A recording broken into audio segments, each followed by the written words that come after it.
आज आहे 14/7/2025ची मुरली. महावाक्य आहे, गोड मुलांनो, मोठ्या ठिकाणी मोठी दुकाने अर्थात सेवास्थाने सुरू करा. सेवा वाढविण्यासाठी प्लॅन बनवा, मीटिंग करा, विचार करा. प्रश्न आहे, भौतिक आश्चर्य तर सर्व जाणतात, परंतु सर्वात मोठे आश्चर्य कोणते आहे जे तुम्ही मुले जाणता? उत्तर आहे, सर्वात मोठे आश्चर्य तर हे आहे की सर्वांचे सद्गतीदाता बाबा स्वतः येऊन शिकवतात. ही आश्चर्यकारक गोष्ट सांगण्यासाठी तुम्हाला आपापल्या दुकानांचा अर्थात सेवा केंद्रांचा भपका अर्थात शो करावा लागतो, कारण लोक भपका बघूनच येतात. तर सर्वात चांगले आणि मोठे दुकान राजधानीमध्ये असले पाहिजे, जेणेकरून सर्वजण येऊन समजून घेतील. गीत आहे, मरना तेरी गली में. ओम शांती. शिव भगवानुवाच, रुद्र भगवानुवाच देखील म्हटले जाते, कारण शिव माळा असे गायले जात नाही. भक्ती मार्गामध्ये मनुष्य ज्या माळेचा खूप जप करतात त्याचे नाव ठेवले आहे रुद्रमाळा. गोष्ट तीच आहे, परंतु शिवबाबा योग्य प्रकारे शिकवतात. तेच नाव असले पाहिजे, परंतु रुद्रमाळा नाव चालत येते, तर ते देखील स्पष्ट करावे लागेल. शिव आणि रुद्रमध्ये काहीच फरक नाही आहे. मुलांच्या बुद्धीमध्ये आहे की आपण चांगल्या प्रकारे पुरुषार्थ करून बाबांच्या माळेमध्ये जवळ यावे. हा दृष्टांत देखील सांगितला जातो. जशी मुले पळत जातात, निशाण्यापर्यंत जाऊन पुन्हा परतून शिक्षकापाशी येऊन उभे राहतात. तुम्ही मुले जाणता, आपण 84चे चक्र पूर्ण केले आहे. आता सर्वात अगोदर जाऊन माळेमध्ये ओले जायचे आहे. ती आहे मानवी स्टुडंटची शर्यत. ही रुहानी अर्थात आत्मिक शर्यत आहे. ती शर्यत तुम्ही करू शकत नाही. ही तर आहेच आत्म्यांची गोष्ट. आत्मा तर वृद्ध, तरुण किंवा लहान मोठी असत नाही. आत्मा तर एकच आहे. आत्म्यालाच बाबांची आठवण करायची आहे. यामध्ये त्रासाची काही गोष्टच नाही. भले अभ्यासामध्ये थोडे कमी देखील पडत असाल, परंतु यामध्ये काही त्रास आहे? काहीच नाही. सर्व आत्मे भाऊ आहेत. त्या अर्थात दुनियेतील शर्यतीमध्ये तरुण वेगाने पळतील. इथे काही अशी गोष्ट नाही आहे. तुम्हा मुलांची शर्यत आहे रुद्रमाळेमध्ये ओले जाण्याची. बुद्धीमध्ये आहे आम्हा आत्म्यांचे देखील झाड आहे. ती आहे शिवबाबांची सर्व मनुष्य मात्रांची माळा. असे नाही की फक्त 108 किंवा 16,108ची माळा आहे. नाही, जे काही मनुष्य मात्र आहेत त्या सर्वांची माळा आहे. मुले समजतात, नंबरवार प्रत्येकजण आपापल्या धर्मामध्ये जाऊन विराजमान होतील, जे मग कल्पकल्प त्याच जागेवर येत राहतील. हे देखील आश्चर्य आहे ना. दुनिया या गोष्टींना जाणत नाही. तुमच्यामध्ये देखील जे विशाल बुद्धी आहे ते या गोष्टींना समजू शकतात. मुलांच्या बुद्धीमध्ये हाच विचार असला पाहिजे की आपण सर्वांना रस्ता कसा सांगावा. ही आहे विष्णूची माळा. सुरुवातीपासून वंशावळ सुरू होते. शाखा उपशाखा सर्व आहेत ना. छोटे आत्मे देखील तिथेच अर्थात परमधाममध्ये राहतात.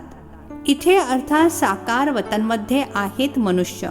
मग हुबेहूब पुन्हा सर्व आत्मे तिथे उभे राहतील. या अद्भुत गोष्टी आहेत. मनुष्य ही भौतिक वंडर्स सर्व बघतात, परंतु ती तर काहीच नाहीत. हे केवढे मोठे वंडर आहे जे सर्वांचे सद्गतीदाता परमपिता परमात्मा येऊन शिकवत आहेत. तुम्हाला हे सर्व मुद्दे सुद्धा धारण करायचे आहेत. मूळ गोष्ट आहेच गीतेच्या भगवंताची. याच्यावर विजय प्राप्त केला की बस. गीता आहेच सर्व शास्त्रमयी शिरोमणी भगवंताद्वारे गायली गेली आहे. सर्वप्रथम तर हा प्रयत्न करायचा आहे. आजकाल तर खूप भपका पाहिजे. जे दुकान जास्त आकर्षक असते, जास्त करून माणसे तिथे जातात. समजतात की इथे चांगला माल असेल. मुले घाबरतात. इतकी मोठी सेंटर्स उघडली तर 1,00,000-2 लाख डिपॉझिट द्यावे लागेल. तेव्हा कुठे मनासारखे घर मिळेल. एकच राजेशाही मोठे दुकान असावे. मोठी मोठी दुकाने मोठ्या मोठ्या शहरामध्येच उघडतात. तुमचे सर्वात मोठे दुकान असले पाहिजे राजधानीमध्ये. मुलांनी विचारसागर मंथन करायला हवे की कशी सेवा वाढेल. मोठे दुकान उघडाल तर मोठ्या मोठ्या व्यक्ती येतील. मोठ्या व्यक्तीचा आवाज वेगाने पसरतो. सर्वप्रथम तर हा प्रयत्न केला पाहिजे. सेवेसाठी मोठ्यात मोठे स्थान अशा ठिकाणी बनवा जेणेकरून मोठ्या मोठ्या व्यक्ती ते पाहून चकित होतील आणि मग तिथे समजावून सांगणारे देखील फर्स्ट क्लास पाहिजेत. एखादी जरी कोणी कमजोर बीके हे ज्ञान समजावून सांगत असेल तर समजतात की कदाचित सगळे बीके असेच आहेत. म्हणून दुकानामध्ये सेल्समन अर्थात ब्राह्मणी देखील चांगली उत्तम दर्जाची पाहिजे. हा देखील व्यवसाय आहे ना. बाबा म्हणतात, हिम्मते बच्चे मददे बाप दादा. ते विनाशी धन तर काही उपयोगी पडणार नाही. आपल्याला तर स्वतःची अविनाशी कमाई करायची आहे. याने तर अनेकांचे कल्याण होईल, जसे या ब्रह्माने देखील केले. मग कोणी उपाशी थोडेच मरतात. तुम्ही देखील खाता, हे सुद्धा खातात. इथे जे खाणे पिणे मिळते ते इतर कुठेही मिळत नाही. हे सर्व काही मुलांचेच आहे ना. मुलांना आपले राज्य स्थापन करायचे आहे. यामध्ये अतिशय विशाल बुद्धी पाहिजे. राजधानीमध्ये नाव प्रसिद्ध झाले तर सर्वजण समजतील, म्हणतील खरोखर या सत्य सांगत आहेत. विश्वाचा मालक तर भगवंतच बनवतील. मनुष्याला विश्वाचा मालक थोडेच बनवेल. बाबा सेवेच्या वृद्धीसाठी मत देत राहतात.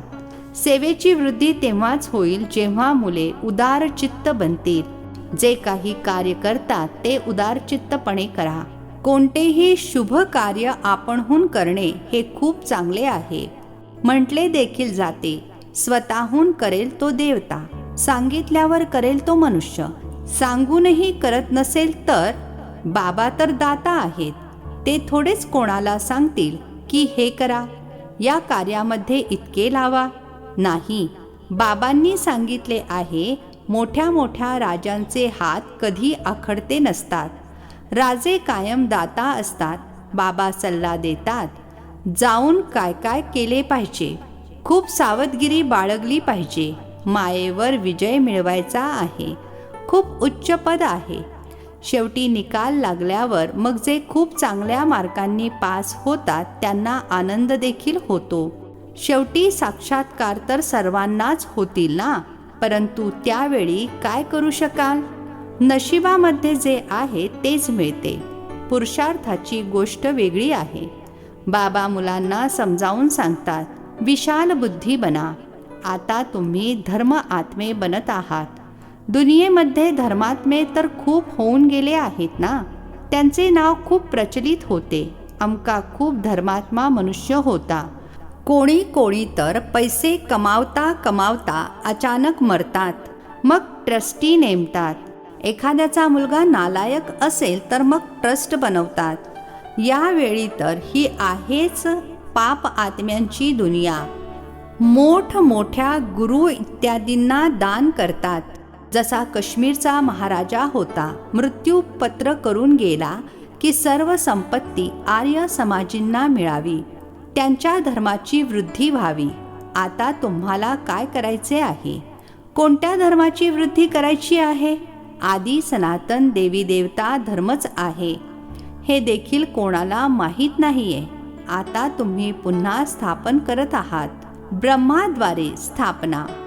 आता मुलांनी एकाच्याच आठवणीमध्ये राहिले पाहिजे. तुम्ही आठवणीच्या बळानेच सर्व सृष्टीला पवित्र बनवता, कारण तुमच्यासाठी तर पवित्र सृष्टी पाहिजे. हिला आग लागल्यामुळे पवित्र बनते. अशुद्ध गोष्टीला अग्नीमध्ये टाकून पवित्र बनवतात. यामध्ये सर्व अपवित्र वस्तू पडल्यावर मग चांगली अर्थात पवित्र होऊन निघेल. तुम्ही जाणता ही खूप छीछी अर्थात विकारी तमोप्रधान दुनिया आहे. आता पुन्हा सतोप्रधान होणार आहे. हा ज्ञान यज्ञ आहे ना. तुम्ही आहात ब्राह्मण, हे देखील तुम्ही जाणता. शास्त्रांमध्ये अनेक गोष्टी लिहून ठेवल्या आहेत. यज्ञाला मग दक्ष प्रजापित्याचे नाव दिले आहे. मग रुद्र ज्ञानयज्ञ कुठे गेला? यासाठी देखील काय काय कहाण्या लिहून ठेवल्या आहेत. यज्ञाचे वर्णन कायद्यानुसार अर्थात यथार्थ नाहीये. बाबाच येऊन सर्व काही समजावून सांगतात. आता तुम्ही मुलांनी श्रीमतानुसार ज्ञानयज्ञ रचला आहे. हा आहे ज्ञानयज्ञ आणि विद्यालय देखील आहे. ज्ञान आणि यज्ञ दोन्ही शब्द वेगवेगळे आहेत. यज्ञामध्ये आहुती टाकायची आहे. ज्ञानसागर बाबाच येऊन यज्ञ रचतात. हा खूप मोठा अर्थात श्रेष्ठ यज्ञ आहे, ज्यामध्ये सारी जुनी दुनिया स्वाहा होणार आहे. तर मुलांना सेवेचा प्लॅन बनवायचा आहे. भले गावामध्ये देखील सेवा करा. तुम्हाला अनेक जण म्हणतात की गरिबांना हे नॉलेज दिले पाहिजे, फक्त सल्ला देतात, स्वतः काहीच काम करत नाहीत, सेवा करत नाहीत, फक्त सल्ला देतात की असे करा, खूप चांगले आहे, परंतु आम्हाला फुरसत नाही. नॉलेज खूप छान आहे, सर्वांना हे नॉलेज मिळाले पाहिजे. स्वतःला मोठी व्यक्ती समजतात आणि तुम्हाला छोटे समजतात. तुम्हाला खूप सावध राहिले पाहिजे. त्या शिक्षणाबरोबरच मग हे शिक्षण देखील मिळते. शिक्षणामुळे बोलण्याची अक्कल येते. मॅनर्स अर्थात शिष्टाचार चांगले बनतात. अशिक्षित तर जणू काही बुद्धू असतात. कसे बोलायला पाहिजे ही अक्कल नाही. मोठ्या व्यक्तींना नेहमी तुम्ही म्हणून बोलायचे असते. इथे तर काही जण असे देखील आहेत जे पतीला सुद्धा तू तू म्हणतील. तुम्ही हा शब्द रॉयल आहे. मोठ्या व्यक्तीला तुम्ही म्हणून बोलाल तर बाबा सर्वप्रथम हा सल्ला देतात की राजधानी जी परिस्थान होती तिला पुन्हा परिस्थान बनवायचे आहे. तर दिल्लीमध्ये सर्वांना संदेश दिला पाहिजे. खूप चांगली जाहिरात करायची आहे. टॉपिक्स सुद्धा अर्थात विषय देखील सांगत राहतात. विषयांची यादी बनवा आणि मग लिहित राहा. विश्वामध्ये शांती कशी होऊ शकेल हे येऊन समजून घ्या. 21 जन्मांसाठी निरोगी कसे बनू शकतो येऊन समजून घ्या. अशा आनंददायक गोष्टी लिहिलेल्या असाव्यात. येऊन 21 जन्मांसाठी निरोगी सतयुगी डबल सिरताज अर्थात डबल मुकुटधारी बना. सतयुगी हा शब्द तर सगळ्यांमध्ये घाला. सुंदर अक्षर असेल तर लोक पाहून खुश होतील. घरामध्ये देखील अशी चित्रे, फलक इत्यादी लावलेले असावेत. आपला धंदा इत्यादी भले करा, त्याच्यासोबत सेवा देखील करत राहा. पूर्ण दिवस धंद्यामध्ये थोडेच राहायचे असते. वरून फक्त थोडी देखभाल करायची असते. बाकी काम असिस्टंट मॅनेजर बघतात. कोणी शेठ उदार चित्त असतात तर ते असिस्टंटला चांगला पगार देऊनही गादीवर बसवतात. ही तर बेहदची सेवा आहे. बाकी सर्व आहेत हदच्या सेवा. या बेहदच्या सेवेमध्ये किती विशाल बुद्धी असली पाहिजे. आपण विश्वावर विजय प्राप्त करतो. काळावर देखील आपण विजय मिळवून अमर बनतो. अशा प्रकारचा मजकूर पाहून येतील आणि जाणून घेण्याचा प्रयत्न करतील. अमर लोकचा मालक तुम्ही कसे बनू शकता ते येऊन समजून घ्या. खूप विषय निघू शकतात. तुम्ही कोणालाही विश्वाचा मालक बनवू शकता. तिथे दुःखाचे नामो निशाणही नसते. मुलांना किती आनंद झाला पाहिजे. बाबा आम्हाला पुन्हा काय बनविण्यासाठी आले आहेत. मुले जाणतात जुन्या सृष्टीपासून नवीन बनणार आहे. मृत्यू समोर उभा आहे. बघत आहात, युद्ध चालू असतात. मोठे युद्ध झाले तर खेळच संपून जाईल. तुम्ही तर चांगल्या प्रकारे जाणता. बाबा खूप प्रेमाने सांगतात, गोड मुलांनो, विश्वाची बादशाही तुमच्याकरिता आहे. तुम्ही विश्वाचे मालक होता. भारतामध्ये तुम्ही अथाह सुख बघितले आहे. तिथे रावण राज्यच नाही. तर इतका आनंद पाहिजे. मुलांनी आपसामध्ये सल्लामसलत करून काही निर्णय घेतला पाहिजे. वर्तमानपत्रांमध्ये छापून आले पाहिजे. दिल्लीमध्ये देखील विमानातून पत्रके टाका. निमंत्रण देतो. जास्त खर्च काही थोडाच होणार. मोठ्या ऑफिसरला जर समजले तर मोफत देखील करू शकतील. बाबा सल्ला देत आहेत. जसे कलकत्ता आहे तिथे चौरंगीमध्ये फर्स्ट क्लास रॉयल असे एकदम एकच मोठे दुकान असावे तर भरपूर ग्राहक येतील. मद्रास, मुंबई मोठ्या मोठ्या शहरांमध्ये मोठे दुकान असावे. बाबा बिझनेसमन देखील आहे ना. तुमच्याकडून कखपण अर्थात अवगुण घेऊन त्याच्या बदल्यात काय देतो म्हणून गायन आहे. दयाळू, कवडीपासून हिऱ्या समान बनविणारा, मनुष्याला देवता बनविणारा बलिहारी एका बाबांची आहे. बाबा नसते तर तुमची कसली महिमा झाली असती. तुम्हा मुलांना अभिमान वाटला पाहिजे की भगवान आम्हाला शिकवत आहेत. नरापासून नारायण बनण्याचे एम ऑब्जेक्ट समोर उभे आहे. सर्वप्रथम ज्यांनी अव्यभिचारी भक्ती सुरू केली आहे ते येऊन उच्चपद प्राप्त करण्याचा पुरुषार्थ करतील. बाबा किती चांगले चांगले पॉइंट्स समजावून सांगतात. मुले विसरून जातात. म्हणून तर बाबा म्हणतात मुद्दे लिहा, टॉपिक्स लिहित रहा. डॉक्टर लोक देखील पुस्तक वाचतात. तुम्ही आहात मास्टर रुहानी सर्जन. आत्म्याला इंजेक्शन कसे लावायचे ते तुम्हाला शिकवतात. हे आहे ज्ञानाचे इंजेक्शन. यामध्ये सुई इत्यादी तर काहीच नाहीये. बाबा आहेत अविनाशी सर्जन. येऊन आत्म्यांना शिकवतात. तीच अपवित्र बनली आहे. हे तर खूप सोपे आहे. जे बाबा आम्हाला विश्वाचा मालक बनवतात त्यांची आपण आठवण करू शकत नाही. मायेचा खूप विरोध आहे. म्हणून बाबा म्हणतात चार्ट ठेवा आणि सेवेचा विचार करा म्हणजे खूप आनंद होईल. कितीही छान मुरली चालवतात परंतु योग नाहीये. बाबांसोबत खरे होऊन राहणे देखील खूप अवघड आहे. जर समजत असतील की आपण खूप हुशार आहोत तर बाबांची आठवण करून तो चार्ट पाठवावा. तेव्हा बाबा समजतील हे कितपत खरे आहेत की खोटे. अच्छा, मुलांना समजावून सांगितले आहे अविनाशी ज्ञानरत्नांचा सेल्समन बनायचे आहे. अच्छा, गोड गोड खूप खूप वर्षांनंतर भेटलेल्या मुलांप्रती मात पिता बापदादांची प्रेमपूर्वक आठवण आणि सुप्रभात. आत्मिक पित्याचा आत्मिक मुलांना नमस्ते. आम्हा आत्मिक मुलांचा आत्मिक पित्याला नमस्ते. धारणेसाठी मुख्य सारांश आहे. पहिला पॉइंट आहे एम ऑब्जेक्टला समोर ठेवून शुद्ध नशेमध्ये राहायचे आहे.